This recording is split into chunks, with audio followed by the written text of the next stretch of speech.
como convidado Albertino Damasceno, que vem falar-nos da relação entre o aparelho cardiovascular e o Covid. Ele já está posicionado na nossa sala de estar para conversarmos em torno deste tema muito, mas muito importante para todos nós. Bom dia, bem-vindo ao nosso Tudo às 10. Muito obrigado. Obrigado pelo convite. Está tudo bem? Está, quer dizer, tirando o que está mal, que não é pouco. Exato, percebo. Nesta edição nós vamos falar das doenças cardiovasculares em tempo de Covid e é importante, não é, falarmos da relação entre o aparelho cardiovascular e o Covid. O que lhe remete logo a priori estes pontos? Há, digamos, 3 pontos de comunicação entre o aparelho cardiovascular e o Covid. O primeiro ponto, talvez aquilo que seja mais interessante para as pessoas em casa, é que os doentes que tenham doença cardíaca têm maior risco de ter um prognóstico pior se contraírem Covid. Portanto, a pessoa que tem insuficiência cardíaca, que já teve um ataque de coração, que já teve um AVC, se tiver Covid, provavelmente a situação pode correr pior do que se não tivesse tido essa doença cardiovascular prévia. Isto é importante, mas também é importante saber o seguinte: isto muitas vezes leva a que as pessoas não vão ao hospital com medo de contraírem o Covid. Exato. O hospital, o Serviço Nacional de Saúde, está perfeitamente organizado para separar as águas. Portanto, os doentes com suspeita de Covid são vistos num determinado local, os doentes sem suspeita de Covid são vistos noutro local e a probabilidade de contaminação a nível hospitalar é bastante pequena. Aliás, isto é muito importante também dizer-se que não é só em relação ao aparelho cardiovascular, mas o Covid não pode impedir de maneira nenhuma que programas extremamente importantes da saúde continuem a ser eficazes. É o caso da saúde materno-infantil, das consultas pré-natais, é o caso da vacinação das crianças. Nós não podemos deixar de levar as crianças à vacina, porque senão vamos criar 2 problemas, o Covid e a falta de vacina. Nós não podemos deixar de tomar os medicamentos de doenças crónicas, quer os diabéticos, quer os hipertensos, quer os doentes com insuficiência cardíaca, quer os seropositivos. Portanto, nós não podemos descurar aquilo que já temos com medo de nos contaminarmos, e a saúde está organizada nesse sentido. Um aspecto muito particular desta relação doente cardiovascular e Covid é a relação com a hipertensão arterial. Porque a hipertensão arterial é muito comum, quase 40% dos adultos são hipertensos e, portanto, as pessoas podem estar um pouco de pé atrás. Esta relação é talvez a mais fraca que exista. E ela existe, se calhar, porque há uma relação muito direta entre o prognóstico do Covid e a idade. Todos nós sabemos que quanto mais crescidos nós formos, maior a probabilidade de termos um desfecho fatal de Covid. Por outro lado, há uma relação também muito direta entre a idade e a hipertensão arterial. E, portanto, este fator de confusão pode levar a que, eventualmente, a relação hipertensão-Covid não seja direta com a hipertensão, mas seja relacionada com a idade. Estudos ajustados em relação à idade mostram uma relação muito pouco forte entre estes 2 problemas. O segundo problema do Covid e do aparelho cardiovascular são as manifestações cardiovasculares do Covid. Nós sabemos que o Covid ataca os pulmões, portanto começa com dores de garganta, com sintomas de gripe, febre, dores musculares, dores de cabeça muito fortes, mas também com problemas respiratórios, com tosse, e às vezes com lesões pulmonares muito importantes. Pois. O que se veio a saber mais tarde foi que, além das lesões pulmonares, há lesões cardiovasculares também muito importantes. Particularmente, há a camada mais interna dos nossos vasos, chamado endotélio, é lesado pelo Covid, e é isso que leva ao aparecimento de coágulos sanguíneos, de trombos esses que podem entupir artérias, que podem migrar e provocar um edema agudo pulmonar, uma embolia pulmonar, que podem provocar complicações importantes cardiovasculares. Mesmo doenças cardiovasculares que anteriormente eram muito pouco frequentes. Há uma doença nas crianças, que é o síndrome de Kawasaki. O Covid tornou-a muito mais importante, porque é uma lesão do endotélio das artérias coronárias. Portanto, o Covid tem manifestações cardiovasculares em doentes sem doença cardiovascular prévia e, muitas vezes, a causa de morte súbita. Muitas vezes a gente diz o seguinte: o doente estava muito bem, estava em casa, tinha diagnóstico de Covid, não tinha sintomas nenhuns e, de repente, morreu. Morreu porque pode ter feito uma embolia pulmonar, pode ter feito um AVC, pode ter feito um infarto de miocárdio, e isto é uma manifestação de Covid. O terceiro aspecto que eu gostava de focar é a consequência do primeiro. Tem-se verificado em várias partes do mundo, desde a Itália até os Estados Unidos, até a Espanha, que o número de doentes que chegam ao hospital com problemas cardiovasculares agudos, por exemplo, ataque de coração ou trombose, diminuiu bastante durante o tempo de Covid. Não é porque estes problemas deixassem de existir, mas é pura e simplesmente porque as pessoas têm medo e, portanto, ficam em casa. E apesar de terem sintomas que anteriormente os levavam ao hospital, eles deixaram de ir ao hospital com medo. Isto não deve acontecer. Portanto, as pessoas devem ter a certeza que, de facto, indo ao Serviço Nacional de Saúde, quando há uma necessidade absoluta de que isso aconteça, as pessoas devem ir ao Serviço Nacional de Saúde. Eu penso que estes são os três aspectos mais importantes da relação entre coração e Covid. Exatamente. E olhando para este ponto, que cuidados ou que medidas devem tomar as pessoas que foram diagnosticadas com Covid e que também têm problemas cardiovasculares? Os mesmos que as pessoas que não têm problemas cardiovasculares. Digamos, uma pessoa que tem um teste... Primeiro, a pessoa que contacta com alguém que teve Covid tem maior risco de vir a ter Covid, porque isto é uma doença infecciosa que é transmissível e, portanto, a pessoa pode apanhar o Covid das outras, particularmente se não usar máscara. Exato. A máscara é, digamos, uma das medidas mais simples e mais eficazes na transmissão do Covid. A máscara, a lavagem das mãos frequente e o distanciamento social. Pois é. Portanto, a pessoa, em primeiro lugar, deve-se prevenir para não apanhar Covid. Mas se apanhou Covid, muito bem. A maior parte dos doentes que têm Covid são, no nosso caso, inclusivamente, em Moçambique, a maior parte dos doentes são assintomáticos. Isto é, passam pelo Covid sem terem absolutamente nenhuma complicação. Pois. Normalmente, se aparecem sintomas, os sintomas aparecem ao fim de 5 dias do contacto com o vírus. Mas os sintomas também podem ser muito ligeiros. E se os sintomas forem ligeiros, as pessoas devem ficar em casa. Pois. E devem ficar em casa sozinhas, isoladas do resto da família. Eu sei que isto às vezes é extremamente difícil em casas pequenas e superpovoadas. Exato. Uma casa 2 quartos com 10 pessoas, onde é que a pessoa vai ficar sozinha?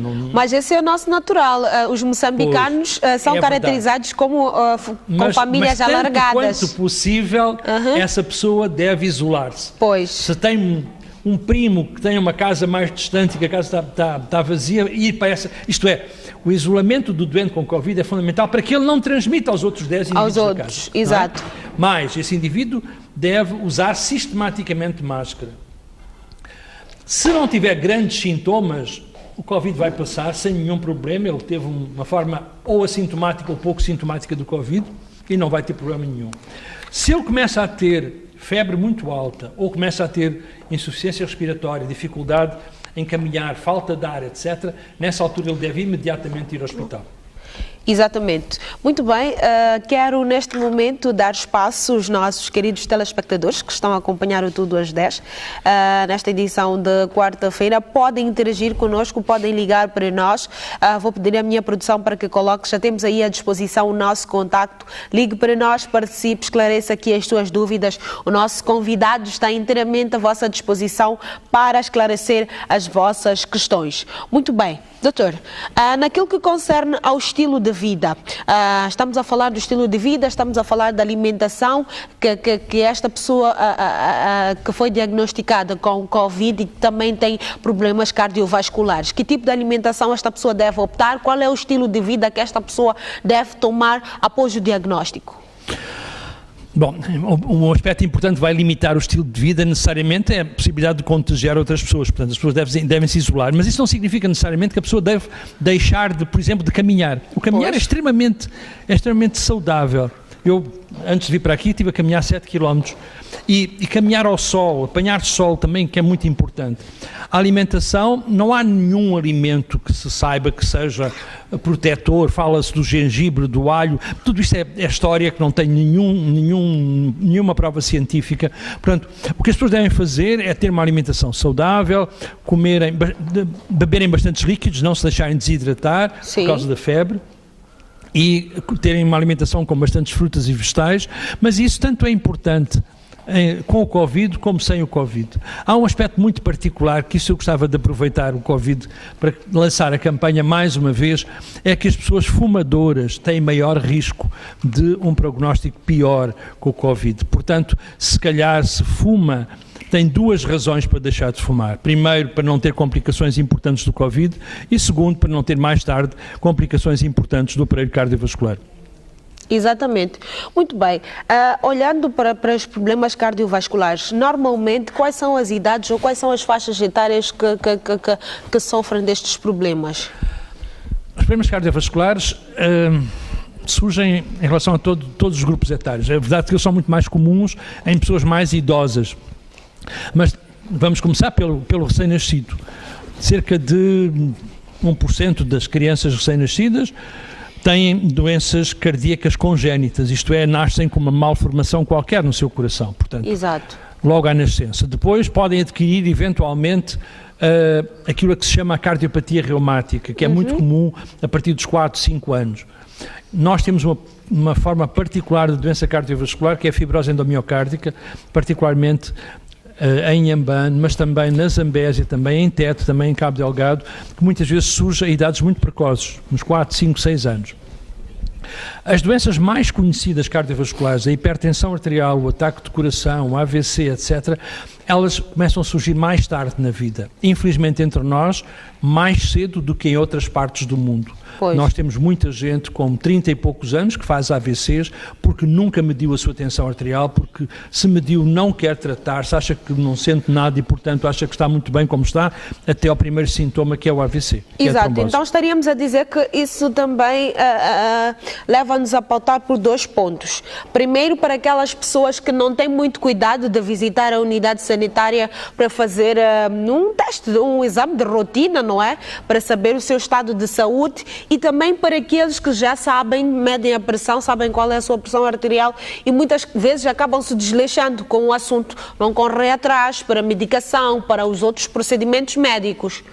Exatamente, essas pessoas, repara, a relação eventual entre Covid e hipertensão é muito mais severa nas pessoas que são hipertensas e que não se medicam. Isto é, se a minha tensão arterial não estiver controlada, o meu prognóstico é pior. Se eu for um hipertenso e tomar uma medicação certinha e a minha tensão arterial estiver dentro dos limites normais, o meu risco é menor do que se ela estiver descontrolada. O mesmo, por exemplo, se passa com HIV. O indivíduo seropositivo, porque se pensa porque sabe que é um indivíduo imunodeprimido, dizia-se que teria maior risco de ter complicações com o Covid. Se o indivíduo seropositivo estiver a fazer a sua terapêutica certinha e, portanto, estiver bem controlado, o seu risco não é superior ao indivíduo que não seja seropositivo. Agora, se ele abandonou a terapêutica, se ele toma de vez em quando, se ele não está bem controlado, o seu risco passa a ser muitíssimo maior. Exatamente. E estas doenças cardiovasculares são hereditárias em algum momento? Se são? Hereditárias. Há um fator hereditário. Nós podemos dizer que os filhos dos hipertensos têm maior probabilidade de vir a ser hipertensos do que os filhos de 2 normotensos. Se as pessoas apresentarem doença cardiovascular grave antes dos 50 anos para os homens e antes dos 60 para as mulheres, a probabilidade de que haja um fator genético é também mais importante. Mas o problema da hereditariedade dá-nos um certo determinismo. Os meus pais são assim, eu vou ser assim. Não, depende muitíssimo mais de nós e daquilo que nós fazemos na nossa vida, no dia a dia, no nosso estilo de vida e, portanto, mesmo se eu tiver uma carga genética muito importante para a doença cardiovascular e se eu me portar bem, eu vou conseguir ter essa doença cardiovascular provavelmente muito mais tarde do que se eu me portar mal. Exato, portanto, se já existe um histórico de doenças cardiovasculares na família, é importante sempre pautar por algumas medidas como forma de retardar. Mesmo que não exista. Mesmo que não exista. Claro. Mas é sempre importante. A gente nunca sabe. Sim. Mas como forma de retardar, não é? Como bem disse o doutor, que estes sintomas podem aparecer, não é imperioso que apareça vamos lá, para uma criança, não é imperioso que apareça aos 5 anos, 10 anos, não. Pode aparecer só depois, uns 22, uns 30 anos. Mas esta pessoa já sabe que há um quadro, um registro histórico médico familiar com estes problemas problemas cardiovasculares. No entanto, quando isso acontece, é importante que a pessoa comece a pautar por algumas medidas como forma de retardar, não é? É possível retardar o desenvolvimento destes problemas de saúde? Sem dúvida. Depende da nossa postura na vida. Se eu não fizer Qual é a exercício postura exata que nós devemos tomar? Digamos, o que é importante para a nossa saúde é, não fumar. Isso é indiscutível. Não fumar. Não fumar. Segundo, fazer exercício físico regular. Não é preciso ir ao ginásio. Uma pessoa pode caminhar na rua, pode dançar 3, 4 vezes por semana, pode jogar vôlei, pode fazer o que quiser, aquilo que lhe der gozo fazer, mas tem que se mexer. Ter uma alimentação saudável e não se deixar engordar. Portanto, comer bastantes frutas, vegetais, ter algum controle no peso. Não exagerar no álcool, que é uma coisa, infelizmente, muito pouco comum entre nós, particularmente nos jovens. As pessoas, os jovens estão a beber demasiado, não tanto agora com o Covid, porque foram fechadas as barracas, mas o exagero do álcool faz muitíssimo mal. Okay. E acho que é fundamentalmente isto. Exatamente. Para aquelas pessoas que já têm este quadro, este registro médico, não é?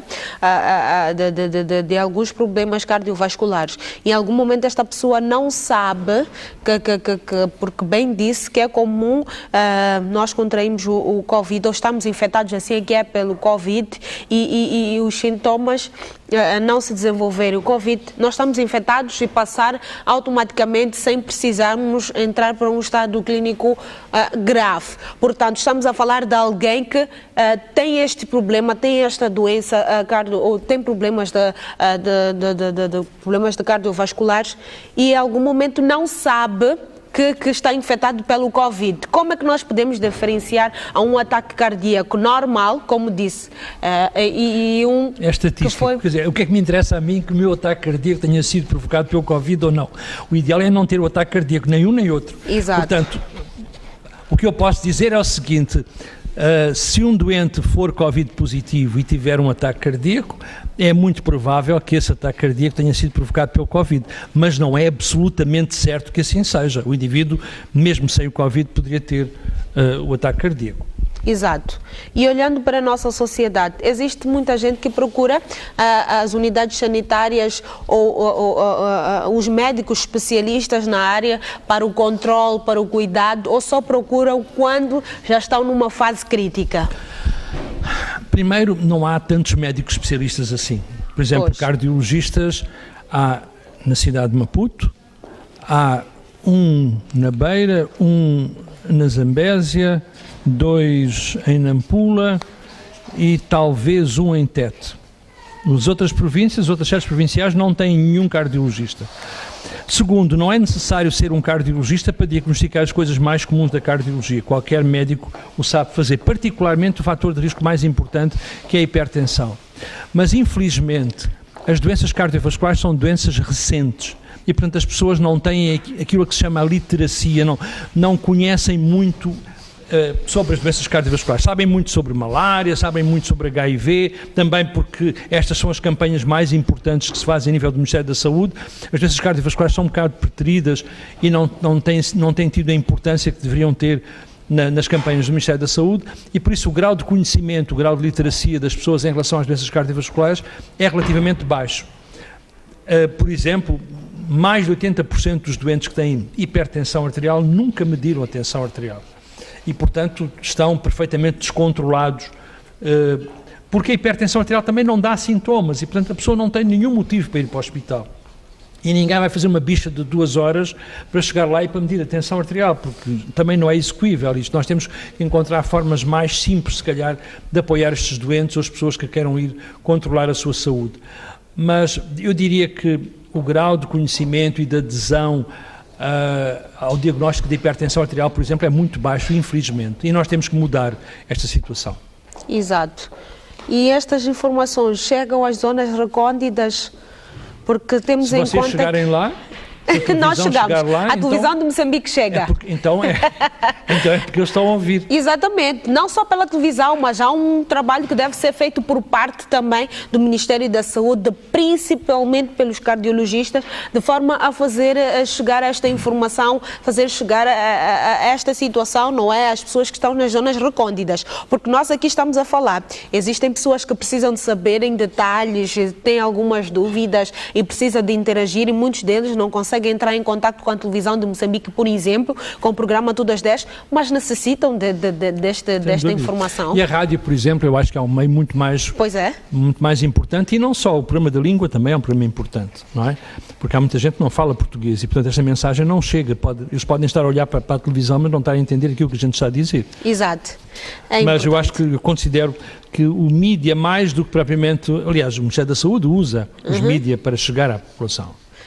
A rádio, a televisão, os jornais muito menos, a parte escrita muitíssimo menos. Mas as rádios locais, por exemplo, que são extremamente importantes.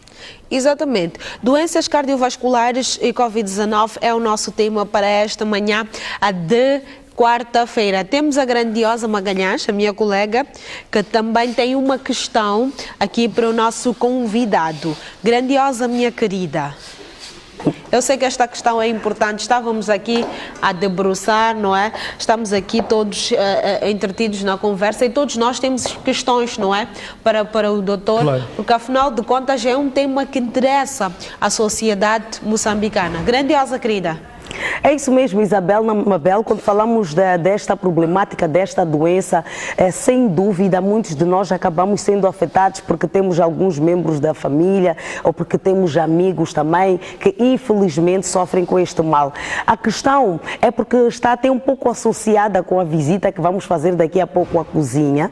Eu gostava de entender se os nossos hábitos alimentares, desde pequenos, os nossos hábitos alimentares de certa forma podem contribuir para que um dia nós possamos ter estes problemas ou ter doenças cardiovasculares, doutor. Esta é a minha dúvida. O nosso estilo de vida, os alimentos que nós vamos consumindo dia após dia, de certa forma podem ou não contribuir para um futuro prejudicado? Sim, sem dúvida. Aliás, abordámos isso há pouquinho. Uma alimentação saudável é meio caminho para ter uma vida mais longa e saudável também. E na alimentação há aspectos que são muito importantes, como o consumo de frutas e vegetais, que está mais do que provado que previnem não só as doenças cardiovasculares, como previnem os cancros, e temos uma vida muito mais saudável e não ficamos obesos. O sal é um aspecto que é fundamental na cozinha. Quanto menos sal nós consumirmos, mais baixa é a nossa pressão arterial, melhor é a nossa saúde cardiovascular. Devemos fugir de comidas muito condimentadas, com muito óleo, com muitos fritos.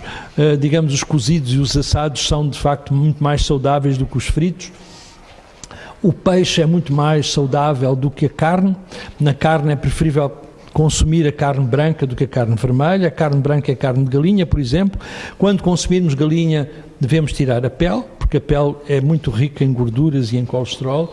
E, portanto, apesar dos conceitos de alimentação estarem a mudar sistematicamente, eu penso que estes que acabei de dizer são mais ou menos comuns a qualquer indivíduo que tenha uma boa nutrição, e isso de facto é fundamental, é meio caminho andado para ter uma boa saúde cardiovascular.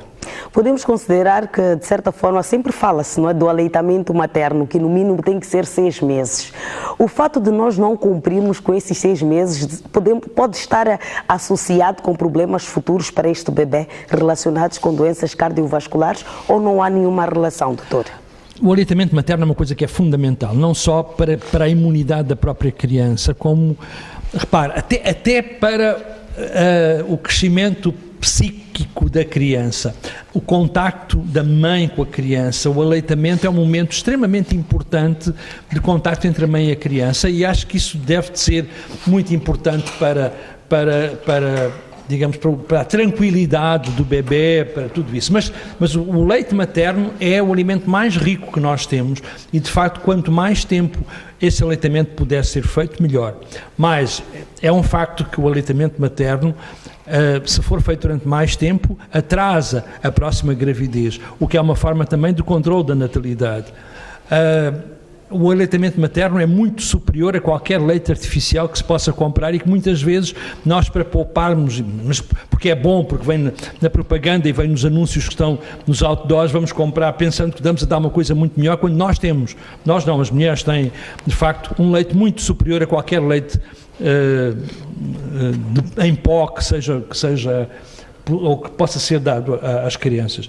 Mais ainda, o baixo peso à nascença é um determinante da saúde cardiovascular. Parece que as crianças que nascem com um peso menor têm maior risco cardiovascular do que as crianças que nascem com um peso maior, o que dá a ideia de que já existe algum grau de sofrimento intrauterino e uma certa predisposição para o futuro da criança. Também a maneira como a criança aumenta de peso nos primeiros anos de vida é fundamental e é determinante da saúde. Mas uma coisa que é muito importante, e isto é extremamente importante, mais do que propriamente as gordinhas das cidades, é o problema da malnutrição infantil. Nós devemos fazer todos os esforços para que nos primeiros 3, 4 anos de vida da criança, esta criança seja bem nutrida, esta criança seja bem alimentada, porque isto determina o seu desenvolvimento cerebral, a sua capacidade futura. Crianças mal nutridas na primeira fase da sua vida são crianças que estão condenadas a não desenvolverem o suficiente na vida futura. Pela correria do dia a dia, sobra muito pouco tempo e algumas vezes nós pautamos por fast foods e produtos enlatados, mas também pautamos muito por temperos e piripira. Será que é um mito ou uma verdade que o piripiri e o uso de temperos excessivos também pode colocar em risco a nossa saúde? Não, o piripiri é muito bom. É bom. Não, agora o sal é que é o problema. E se nós tivermos que trocar o sal pelo piripiri, vamos comer antes o piripiri do que o sal. Então, sem dúvida, o piripiri passa sendo um mito. O piripiri é bom. É bom. E além disso, traz um sabor muito melhor à comida. Muito bem, Isabel. O chefe ali diga. Bem, o chefe que o diga, até porque o aroma já acaba nos chamando para visita. Convidado especial, Albertino Damasceno, ele que está a conversar connosco a respeito deste tema muito importante, que é a relação entre o aparelho cardiovascular e o Covid, neste caso as doenças cardiovasculares em tempo de Covid. Ele é o nosso convidado especial e você está ligado ao programa certo, na hora certa, no canal certo. Doutor, com que periodicidade nós devemos visitar a unidade sanitária para as pessoas que sofrem, não é, de problemas cardiovasculares? Qual é a periodicidade? Mesmo as pessoas que não sofrem. Mesmo as que não sofrem. Exato. Portanto, a questão é, como nós dissemos atrás, 40% da população adulta tem tensão alta. Exato. A tensão alta não dá sintomas, mas a tensão alta mata. E mata porque provoca AVCs, porque provoca insuficiência cardíaca, porque provoca doença renal crónica.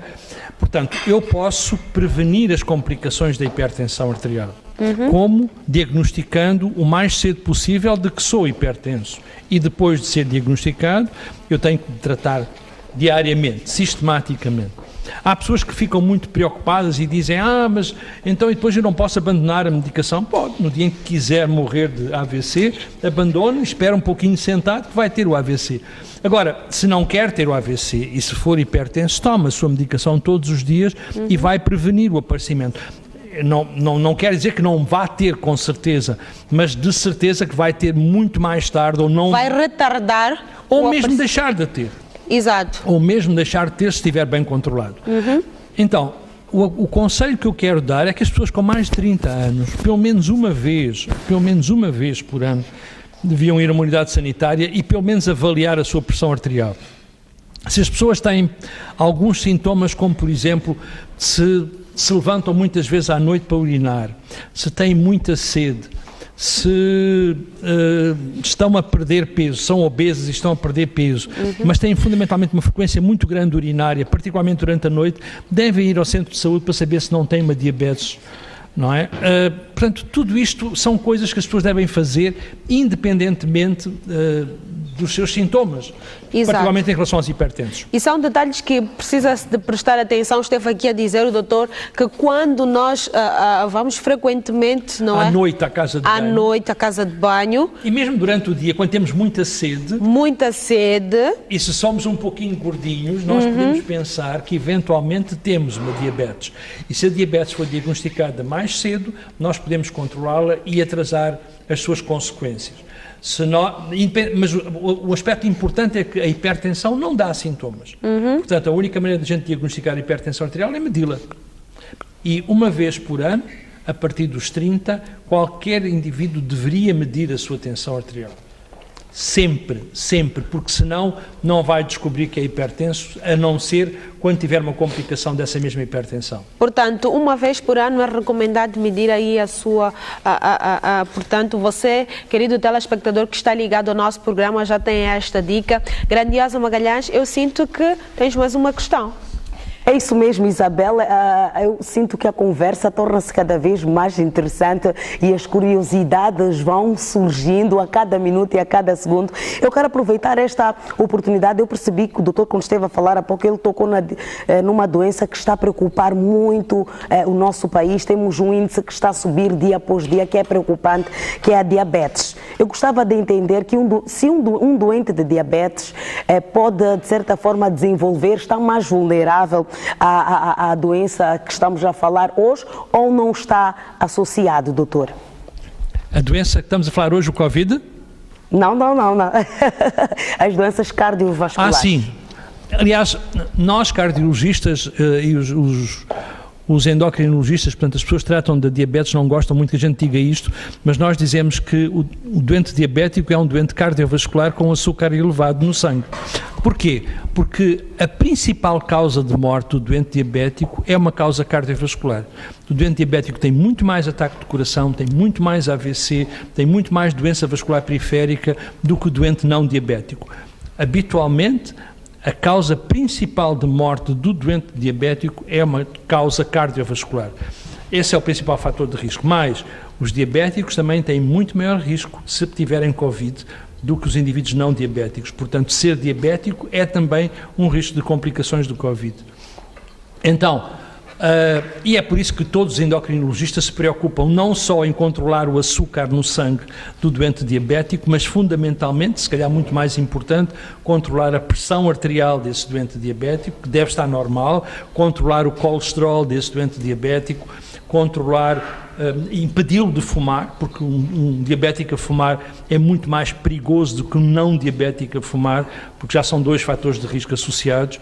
Portanto, a diabetes é, sem dúvida, uma doença que tem manifestações cardiovasculares que são as mais importantes e as mais comuns no doente diabético. E ainda neste âmbito, doutor, se a glicemia do doente de diabetes estiver alta, há mais possibilidades dele agravar o seu problema cardiovascular ou não está relacionado?